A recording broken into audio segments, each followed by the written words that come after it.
అన్నీ మీకు పంపిస్తాం.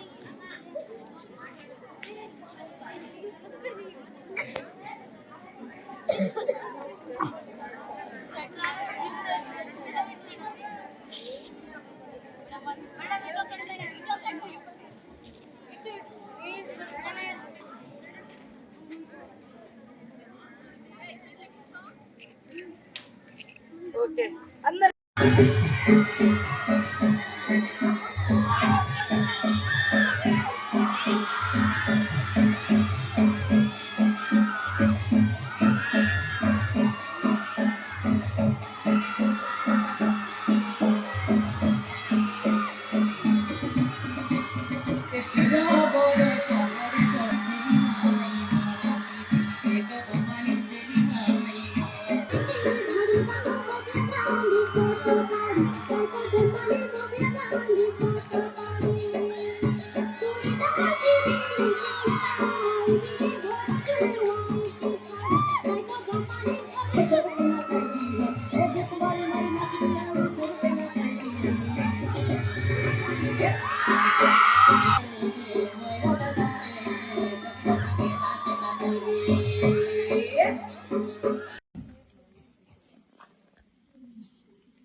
బాక్సింగ్ లో స్టేట్ లెవెల్ సెలెక్ట్ అయినందుకు కంగ్రాచులేషన్ తెలియజేస్తూ దానికి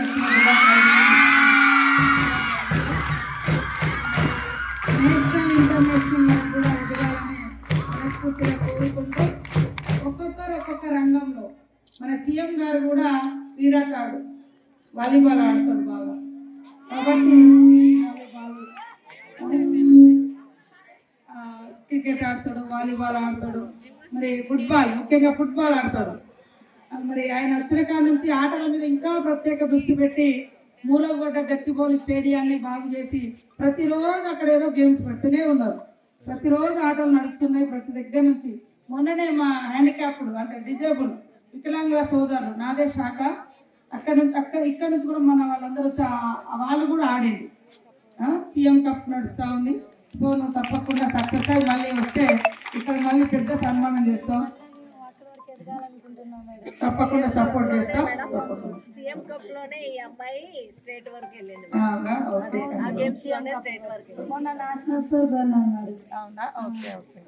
ఇంకా ఎవరైనా ఉన్నారా? పాటలు, ఆటలు, డాన్స్లు ఏది మీ టాలెంట్ ఉంటే అది చెప్పడం మూలంగా డెంగ్యూ అనేది ఒకప్పుడు మనకు దోమ కుడితే డెంగ్యూ వస్తుందని చాలా మందికి తెలియదు. ఇప్పుడు కూడా చాలా ఊర్లలో తెలియదు.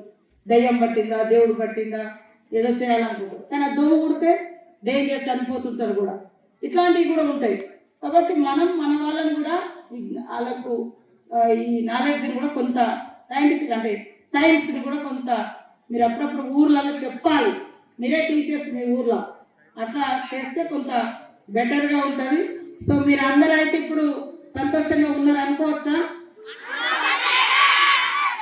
ఓకే. చాలా రోజుల తర్వాత సీఎం రేవంత్ రెడ్డి గారు వాస్తవానికి 40% డైట్ ఛార్జెస్ పెంచడం జరిగింది 7 years బ్యాక్. 7 years నుంచి ఇప్పటి వరకు చాలా రేట్లు పెరిగినాయి. కానీ వీటి రేట్లు పెరగకపోవడం మూలంగా మీకు వచ్చే ఫుడ్లో కానీ, మీకు వచ్చే ఎగ్గులో కానీ, మీకు వచ్చే రకరకాల ఐటమ్స్లో కొద్ది ఇబ్బంది పడ్డారు. దాన్ని ఇప్పుడు చేంజ్ చేయడం జరిగింది. అట్లనే కాస్మెటిక్ ఛార్జెస్ కూడా ఇవాళ మీరు వాడేటువంటి అవి చాలా 16 సంవత్సరాల క్రితం పెంచారు.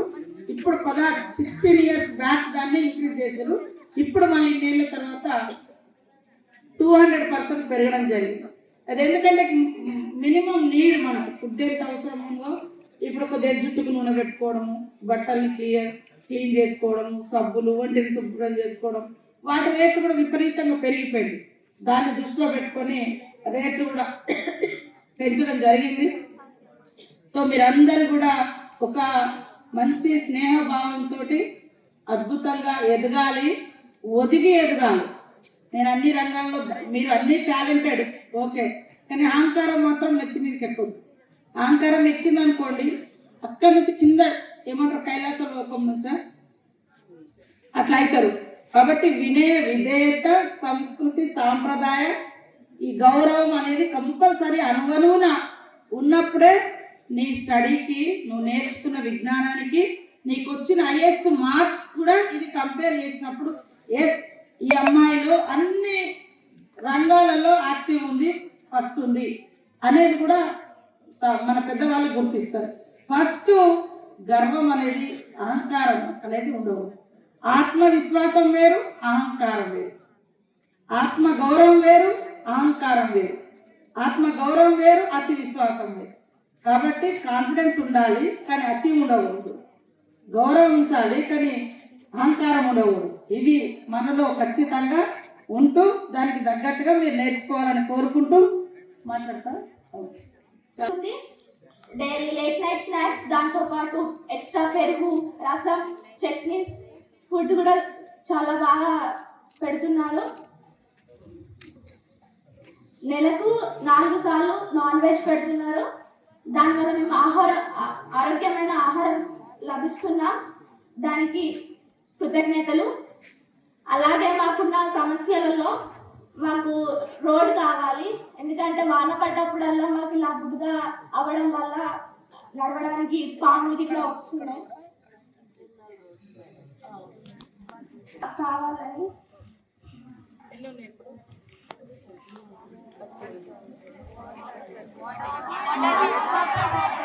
వాటర్ ప్రాబ్లం కూడా అవుతుంది. మాకు వాటర్ కూడా సరిగ్గా రావడం లేదు. అలానే మాకు కొన్ని లైట్స్ కూడా కావాలని కోరుకుంటున్నాం మేడం. బయట లైట్స్ ఇట్లా బ్రైట్గా కనపడడం కోసం. Thank you.